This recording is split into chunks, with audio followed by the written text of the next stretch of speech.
Capítulo 34. Eu, anulando a mente carnal. 17 de agosto de 1963. O trabalho da noite passada deve fornecer-lhe um importante princípio do funcionamento de cada detalhe da sua vida, na sua família, no seu negócio, na sua profissão. Você não pode se afastar do fato de que a mente carnal está operando em todos os departamentos de seus assuntos humanos. Portanto, apenas perceba que está operando, mas sempre a impersonalize. Em outras palavras, não tente encontrar a mente carnal em Bill ou em Jones. É sempre uma operação impessoal, mesmo quando está aparecendo como um indivíduo. No nível humano, não é possível sermos perfeitos ou sermos tudo o que deveríamos ser. Portanto, quando estamos anulando a mente carnal, estamos realmente anulando qualquer grau que ainda esteja operando em nós. Se você recebesse um aviso de que, às 12 horas da noite, haveria um maremoto, você teria que admitir, francamente, que não saberia o que fazer sobre isso. O fato é que você não sabe, nem ninguém sabe. Se tal aviso vier, a única coisa que você poderia fazer seria ficar muito quieto, neste minuto, entrar e continuar ouvindo, até que algo dentro de você se dê a conhecer. Não haveria maneira possível de saber como ou de que maneira isso apareceria. Na verdade, todos podemos receber respostas diferentes. Por um lado pode vir como, sou eu, não tenhas medo, ou eu nunca te deixarei e nem te desampararei, ou não temas, eu estou contigo. Pode até ser que você não recebesse uma mensagem, apenas um sentimento de paz interior. Então, o que fosse necessário se seguiria. Poderia ser que o maremoto não acontecesse. Pode ser que você fosse levado de alguma forma a se mudar para outra parte da cidade, e a onda poderia ser dissipada. De alguma forma, a situação seria resolvida. O ponto que estou tentando salientar é o seguinte: quando você se defrontar com uma condição que não é capaz de dar conta humanamente, não há nada que você possa fazer a não ser esperar que a voz de Deus se anuncie. Você também descobrirá, no trabalho de cura, que você será chamado para casos que seriam absolutamente ridículos para você acreditar que você saberia como lidar. Você realmente acha que saberia como lidar com casos de bebês mongoloides ou insanidade? Certamente não. Não importa o quão experiente seja um praticante, ele ou ela não saberia o que fazer, e essa seria a atitude mais segura a ser tomada. Você então se sentaria e não tentaria fazer nada. Você esperaria que Deus fizesse isso. Quando você sentiu sua sensação de liberação, seu tratamento terminaria. Você pode ter que fazer isso de novo e de novo, mas sempre sua atitude seria a mesma. Não me tente a saber de nada. Neste trabalho, você recebe ligações de pessoas que têm 6 doenças fatais e que estão morrendo de todas as 6 reivindicações. Para eles e para os médicos é tudo verdade, e para eles estão além de toda a esperança. A menos que você possa reconhecer que sabe menos do que eles sabem, você não poderá ajudá-los. Em Boston, tive um caso de uma mulher que veio a mim com 32 cânceres no corpo. Eu quase ri alto.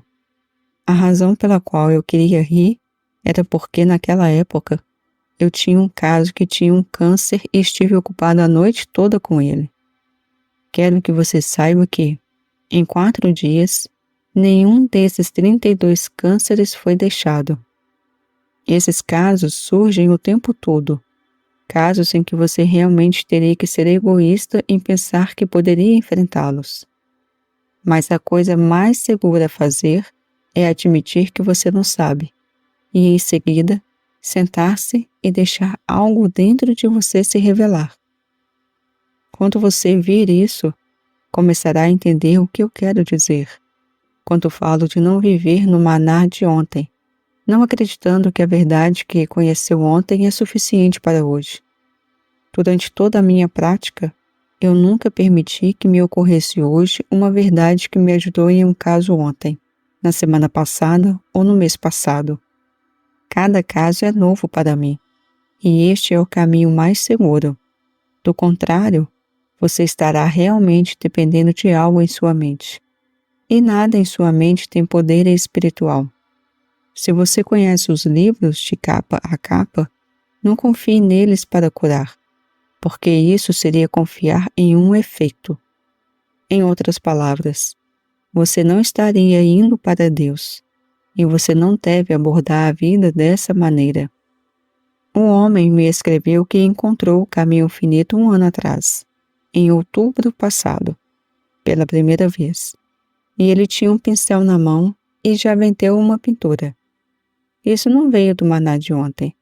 Seria impossível voltar-se para sua consciência todos os dias durante um ano e não encontrar algo novo fluindo.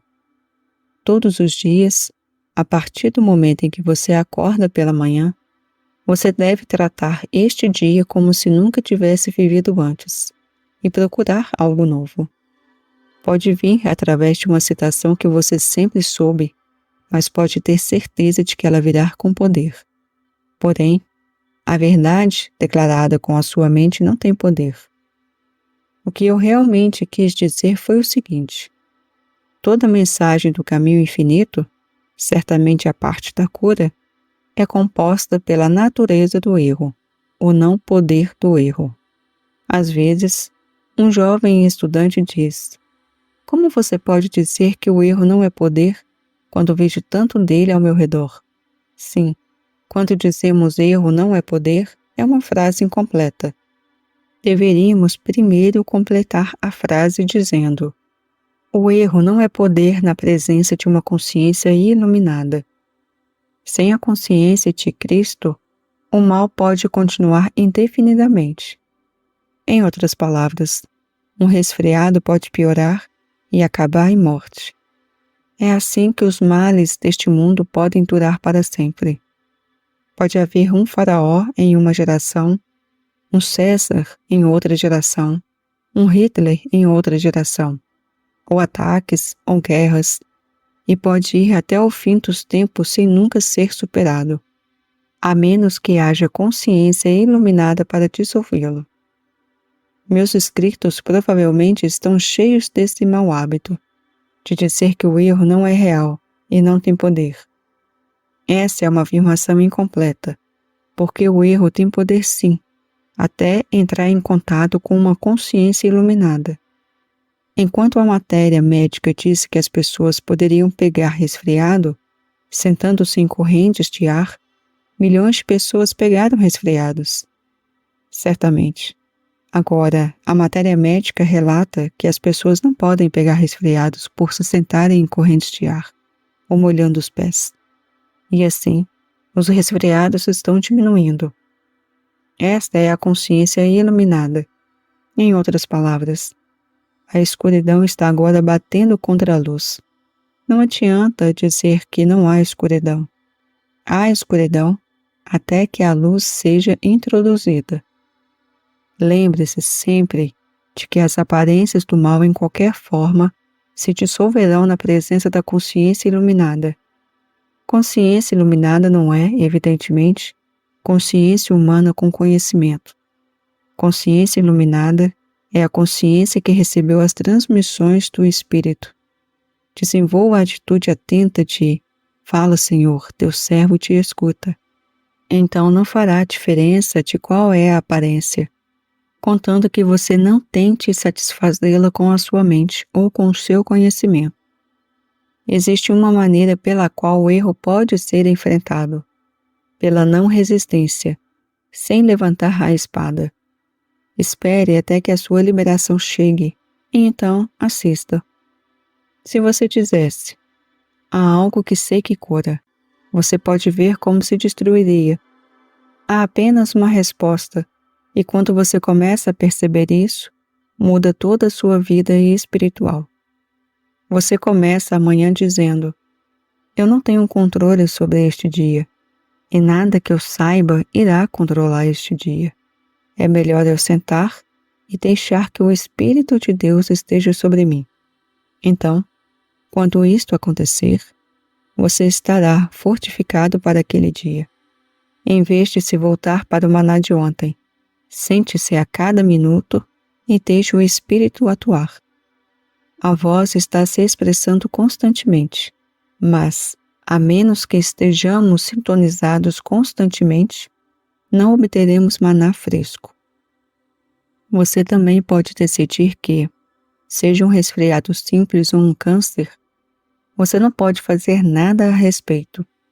Você pode muito bem entender isso logo no começo, a fim de tirar todos os vestígios de egoísmos fora de você.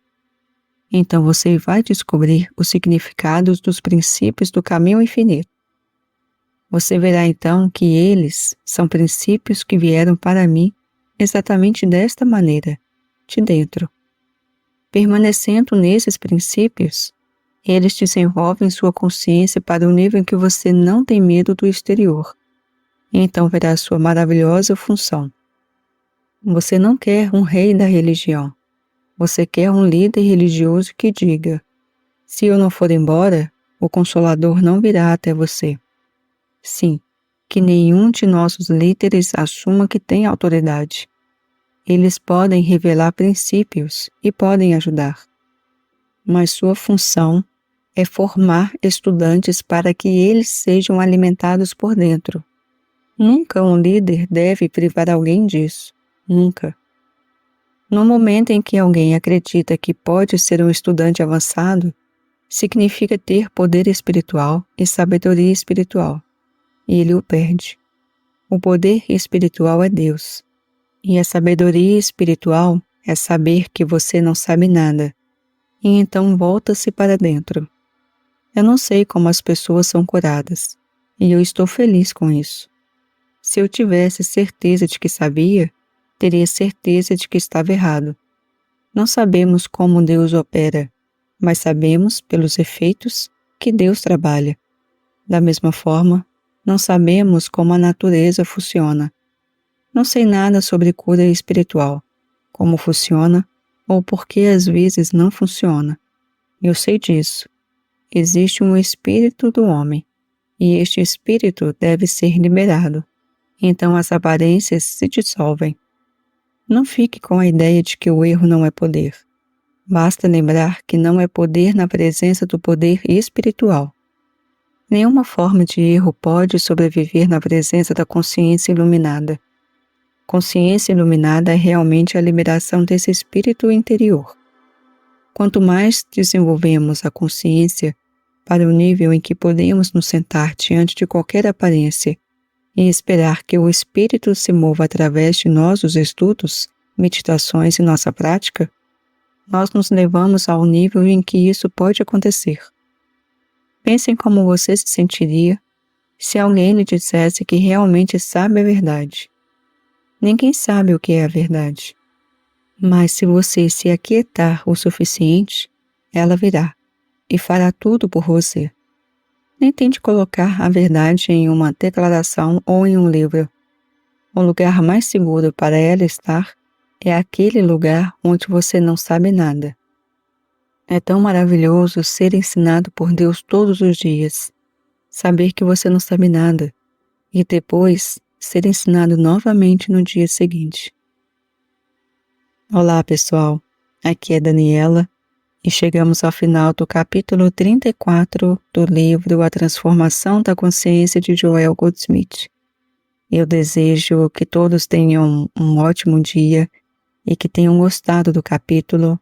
Deixe aí o seu comentário, o seu curtir, compartilhe e se inscreva no canal se ainda não for inscrito. Amanhã voltamos com o capítulo 35, O Maná Escondido.